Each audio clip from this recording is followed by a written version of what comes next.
Good morning dear students, how are you? Okay, तो आज हम लोग न्यूट्रिशन इन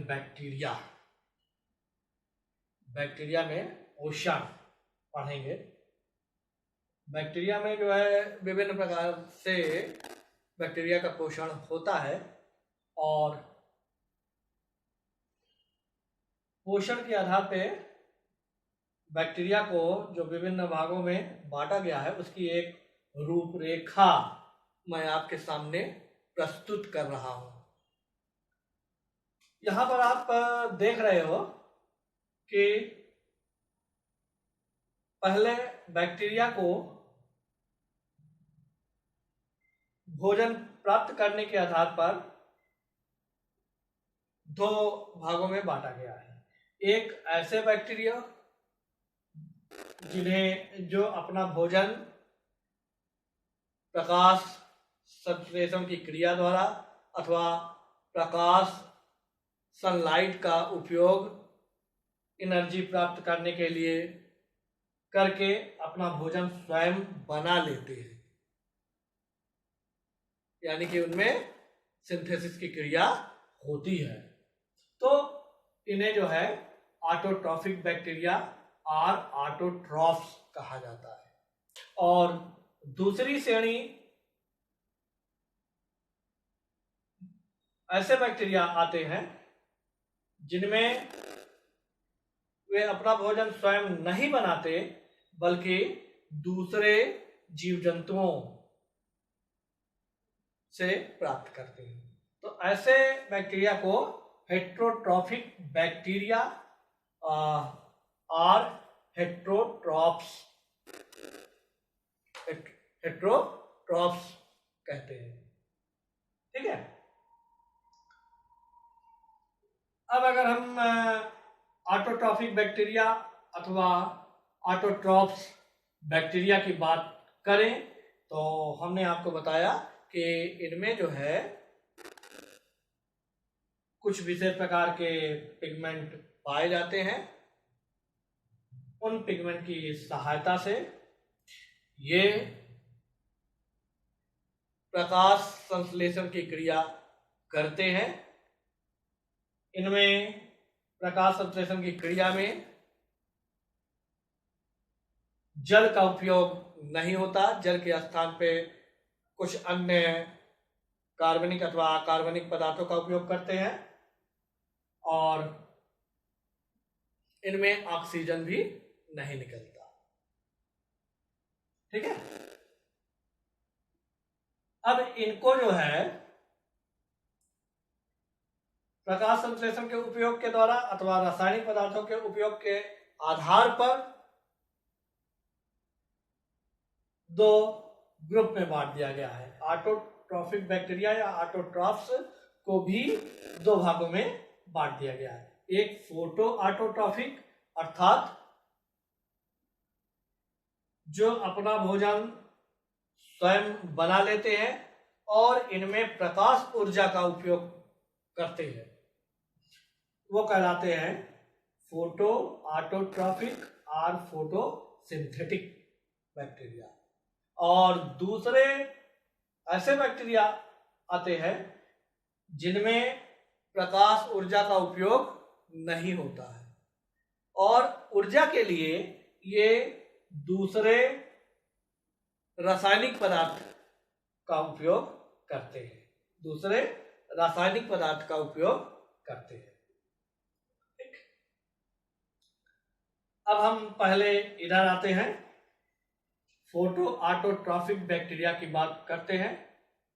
फोटो ऑटोट्रॉफिक या फोटो सिंथेटिक बैक्टीरिया माने ये ऐसे बैक्टीरिया के ग्रुप होते हैं जिनमें प्रकाश ऊर्जा का उपयोग होता है और रासायनिक ऊर्जा में विभिन्न प्रकार कार्बनिक पदार्थों में संचित हो जाता है। ठीक। अब यहां पर भी ये इनको दो कैटेगरी में बांटा जा सकता है। ऐसे बैक्टीरिया जो केवल अकार्बनिक पदार्थों का उपयोग करते हैं तो वो कहलाते हैं फोटोलिथो फोटोलिथोट्रॉफ्स, फोटोलिथोट्रॉफ्स यानी कि प्रकाश संश्लेषण का उपयोग होता है, इसमें भी सूर्य ऊर्जा का उपयोग होता है, लेकिन इनमें इसके साथ साथ ये कुछ अकार्बनिक पदार्थों का उपयोग करते हैं। और दूसरे ऐसे फोटो ऑर्गेनोट्रॉफ्स, अर्थात इसमें ऑर्गेनिक पदार्थ का उपयोग करते हैं। और अब इसमें जो पिगमेंट पाए जाते हैं उस पिगमेंट के आधार पे फिर ये सल्फर बैक्टीरिया, जो हरे सल्फर बैक्टीरिया कहलाते हैं, और दूसरे पर्पल बैगनी सल्फर बैक्टीरिया जिनमें सल्फर का उपयोग होता है, और फोटो ऑर्गेनोट्रॉफ्स में ऐसे बैक्टीरिया आते हैं जिनमें सल्फर का उपयोग नहीं होता, सल्फर यौगिकों का उपयोग नहीं होता। और अब ये सल्फर ग्रीन सल्फर बैक्टीरिया हैं, इनमें विशेष प्रकार के पिगमेंट जैसे क्लोरोबियम क्लोरोफिल या बैक्टीरियम विरिडिन पाया जाता है। और ये बैगनी बैक्टीरिया होते हैं, और इनमें जो है बैक्टीरियो विरिडिन या बैक्टीरियो क्लोरोफिल पाया जाता है। नामक वर्णक पिगमेंट पाया जाता है जो सूर्य की ऊर्जा का उपयोग करके कार्बनिक पदार्थों का संश्लेषण करते हैं। और ये ऐसे बैक्टीरिया होते हैं जिनमें ऐसे पिगमेंट पाए जाते हैं जो सल्फर यौगिकों का उपयोग ना करके ऑर्गेनिक सब्सटेंस का उपयोग करते हैं। तो ऐसे कहलाते हैं। मुख्य रूप से ये मीथेन का उपयोग करते हैं, मीथेन का उपयोग ये करते हैं। ठीक,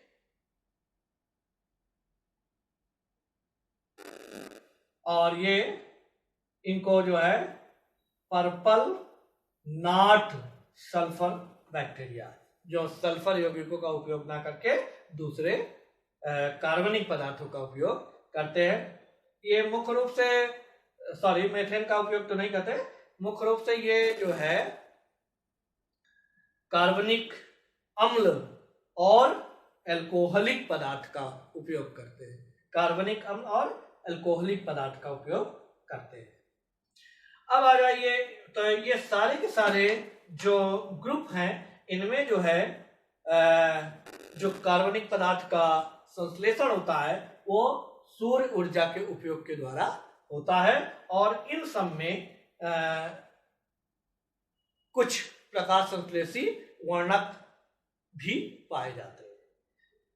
दूसरे कीमोऑटोट्रॉफ्स बैक्टीरिया आते हैं। तो इनमें जो है ये प्रकाश ऊर्जा का उपयोग तो नहीं करते, यानी सनलाइट का उपयोग इनमें नहीं होता है, और ना ही इनमें कोई विशेष प्रकार के पिगमेंट ही पाए जाते हैं।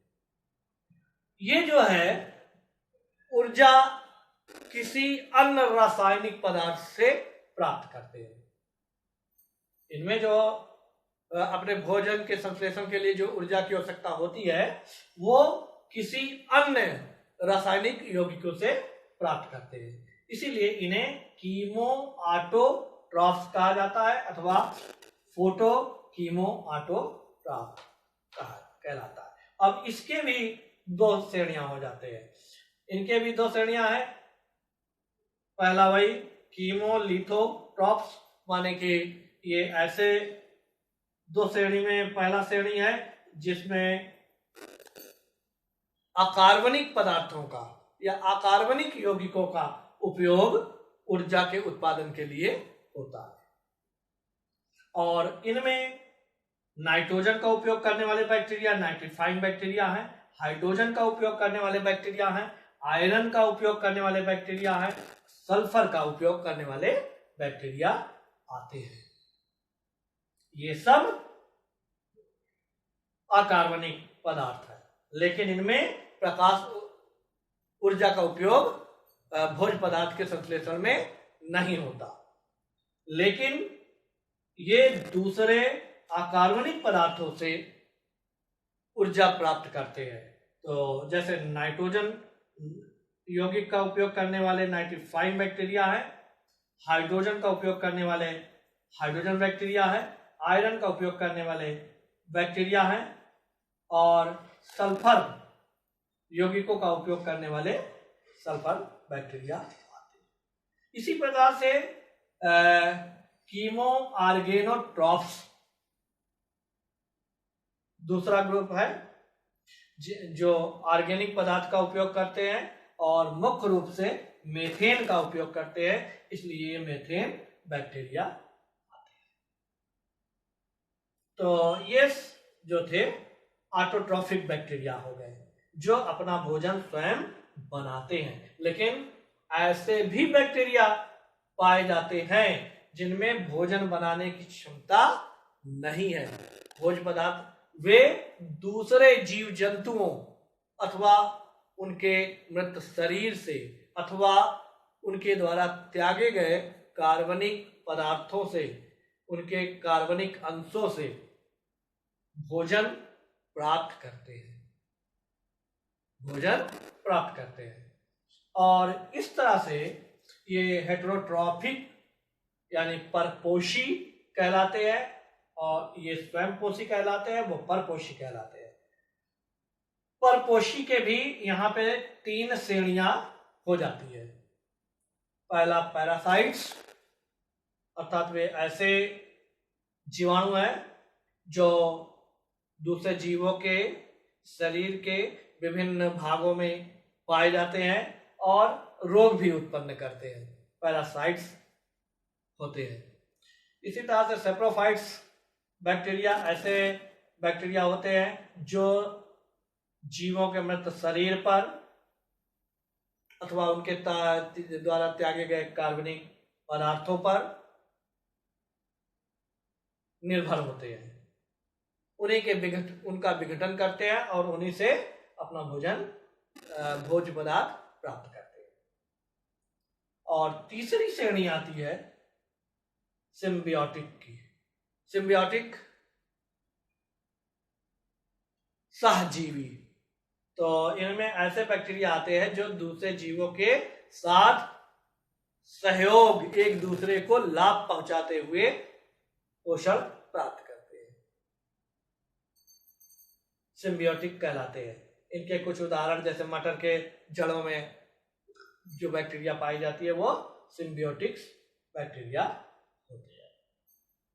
ठीक, तो इस तरह से ये विभिन्न पोषण के बैक्टीरिया यहाँ पाए जाते हैं। अब हम आपको एक एक करके बैक्टीरिया बताते हैं। तो पहले हम फोटोलिथोट्रॉफ्स बैक्टीरिया की बात करेंगे और ये कैसे अपना भोजन प्राप्त करते हैं समीकरण के द्वारा दिखाते हैं और उनके उदाहरण भी बताएं। तो अब हम जो है फोटो ऑटोट्रॉफिक बैक्टीरिया के अंतर्गत, जिसमें हमने आपको बताया था कि फोटो ऑटोट्रॉफिक बैक्टीरिया को भी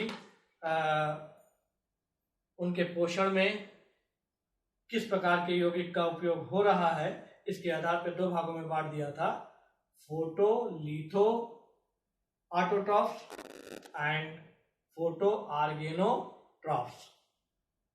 ठीक है, फोटोलिथो ऑटोट्रॉफ्स में या फोटोलिथोट्रॉफ्स में अकार्बनिक पदार्थों के उपयोग के द्वारा कार्बनिक पदार्थ बनते हैं। इनमें भी एक श्रेणी ग्रीन सल्फर बैक्टीरिया के थे, माने हरे बैगनी जीवाणु, और दूसरे थे बैगनी जीवाणु। जिनमें दोनों में सल्फर का उपयोग होता है, सल्फर यौगिकों का उपयोग होता है। तो ग्रीन सल्फर बैक्टीरिया में जिसका एग्जाम्पल क्लोरोबियम है, क्लोरोबियम, इनमें सूर्य के प्रकाश का ऊर्जा का उपयोग होता है। इनमें जो है क्लोरोबियम क्लोरोफिल पाया जाता है इन जीवाणुओं की कोशिकाओं में, और इस पिगमेंट की सहायता से ये कार्बन डाइऑक्साइड जल के स्थान पे हाइड्रोजन सल्फाइड का उपयोग करते हैं और कार्बनिक पदार्थ का संश्लेषण करते हैं। इनमें ऑक्सीजन नहीं निकलती है और ऑक्सीजन के तरफ पे सल्फर निकलता है। तो इस तरह से ये H2S के उपयोग के द्वारा अपना पोषण करते हैं। इसलिए इन्हें जो है लिथो ऑटोट्रॉफ्स कहते हैं, क्योंकि ये अकार्बनिक पदार्थ का उपयोग कर रहे हैं। दूसरा इसी श्रेणी में पर्पल सल्फर बैक्टीरिया। तो दोनों में बस अंतर यही है कि इनके जो पिगमेंट होते हैं उनमें अंतर होने के कारण ये जो है दूसरे यौगिक का उपयोग करते हैं। तो इस प्रकार के बैक्टीरिया, जैसे उदाहरण के तौर पे क्रोमेटियम, क्रोमेटियम में ये सल्फर यौगिक के रूप में उपयोग हो रहा है, N2H2O3 का उपयोग हो रहा है, और इस तरह से ये कार्बन डाइऑक्साइड के द्वारा कार्बनिक पदार्थ बना रहे हैं।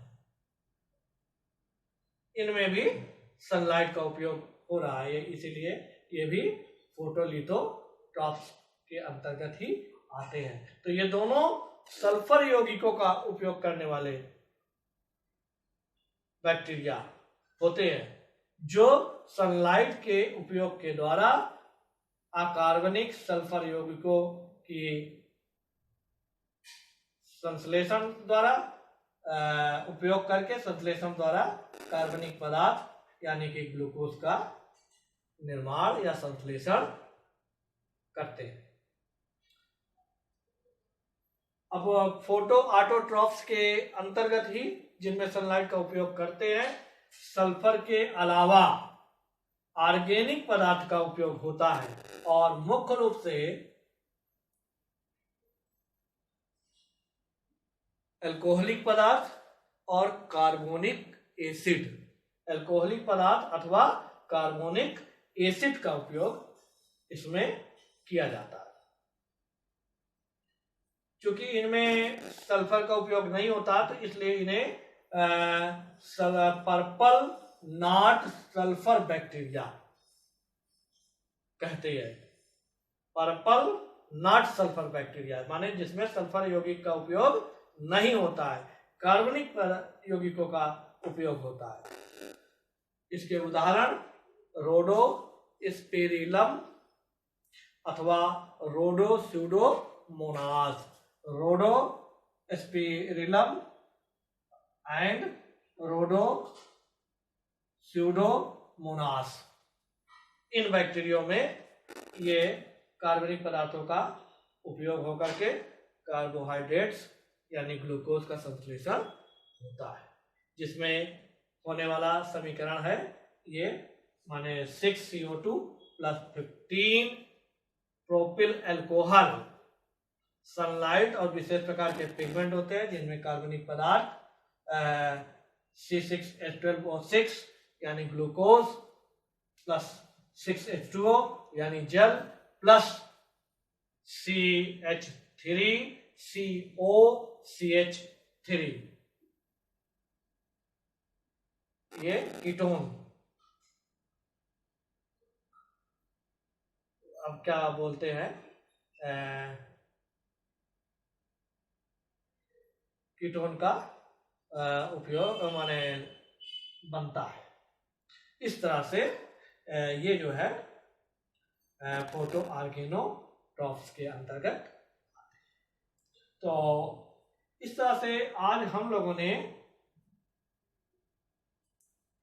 फोटो ऑटोट्रॉफ्स के द्वारा यानी सनलाइट के उपयोग के द्वारा जो बैक्टीरिया अपने पोषण करते हैं, उनकी जो विभिन्न श्रेणियां हैं, उनके बारे में आज हमने जाना।